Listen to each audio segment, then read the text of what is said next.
Salvete, Wanyambe. Selamat pagi saudara-saudari yang dikasihi Kristus.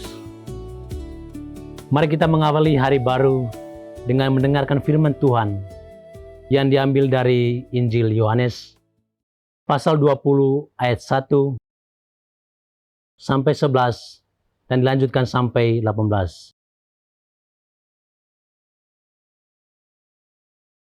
Tuhan bersamamu. Inilah Injil suci menurut Yohanes.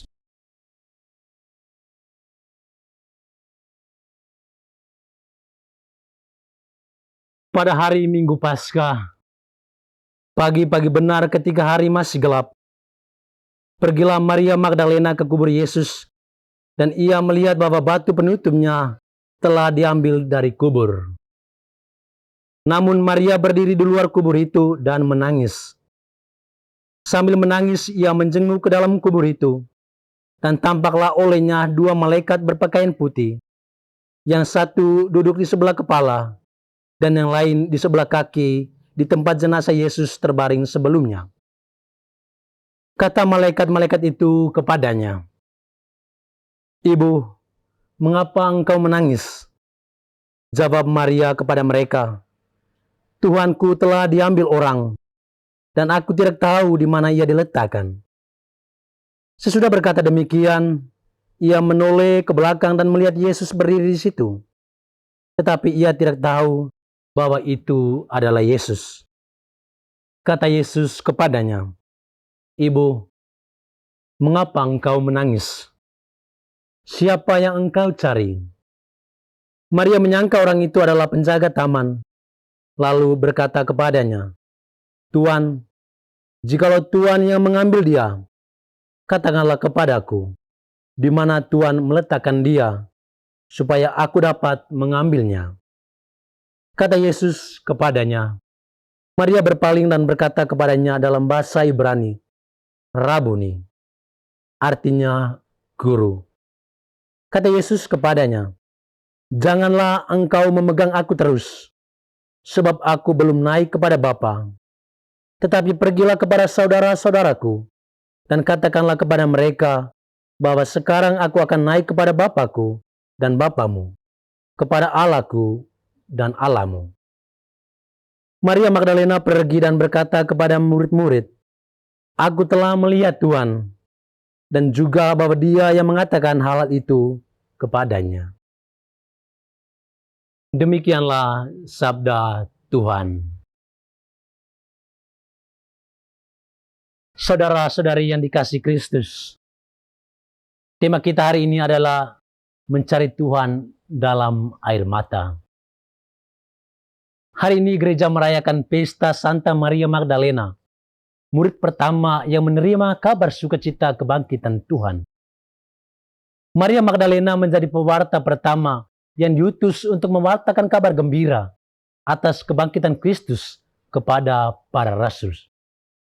Gereja Katolik menghormatinya sebagai teladan pertobatan, kasih yang mendalam kepada Kristus, serta keberanian menjadi saksi pertama kebangkitan Tuhan. Kisah kasih dan kesetiaan itu bermula di sebuah pagi yang kelabu saat penulis Injil Yohanes menggambarkan Maria Magdalena berdiri menangis di dekat kubur Yesus yang kosong. Di tengah kesedihan mendalam karena jasad gurunya hilang, ia tidak pergi meninggalkan tempat itu hingga para malaikat dan Yesus sendiri yang bangkit datang menyapanya. Maria baru mengenalnya saat Yesus memanggil namanya secara pribadi, Maria. Sebuah momen indah yang mengubah kedukaannya menjadi sukacita besar. Namun, perjumpaan pribadi ini menuntut perutusan. Yesus melarangnya terus memeluknya dan justru mengutusnya untuk segera bersaksi kepada para murid bahwa ia telah melihat Tuhan. Kisah ini menjadi kesaksian bahwa kekuatan kasih yang tulus akan membawa setiap orang beriman pada perjumpaan pribadi dengan Tuhan, yang kemudian mengutus setiap muridnya menjadi pembawa kabar sukacita di tengah kegelapan dunia. Saudara-saudari terkasih, bagaimana dengan kita? Dalam kehidupan ini, ketika menghadapi masalah, seringkali merasa bahwa Tuhan seolah jauh dari kehidupan kita. Santa Maria Magdalena mengajarkan bahwa kasih dan kesetiaan kepada Tuhan tidak boleh berhenti karena keadaan.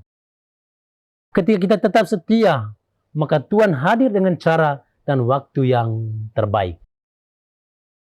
Marilah kita terus mencari Tuhan melalui doa, sabdanya, dan hidup yang penuh kasih. Tuhan memberkati kita. Marilah kita berdoa. Tuhan, pagi ini kami kembali naikkan puji dan syukur kepadamu. Terima kasih karena Engkau sudah menjaga kami saat kami tidur maupun bangun. Terima kasih untuk udara sejuk dan segar pagi ini. Kami mohon, bukalah mata hati kami, agar kami mampu memandang kemurahan dan karya-Mu. Rahmatilah kami dengan kuasa Roh-Mu, agar kami mampu untuk bertobat dan memuji serta memuliakan-Mu melalui pekerjaan dan pelayanan kami hari ini. Kristus terang dunia, berkatilah keluarga kami. Jadikanlah kami alat kasih-Mu, dan pantaskanlah kami menjadi hamba-Mu yang setia. Demi Kristus Tuhan dan pengantara kami. Tuhan bersamamu. Semoga kita sekalian, orang-orang yang kita kasih dan doakan, seluruh aktivitas kita hari ini dibimbing, dilindungi, dan diberkati oleh berkat Allah yang Maha Kuasa, Bapa dan Putra dan Roh Kudus.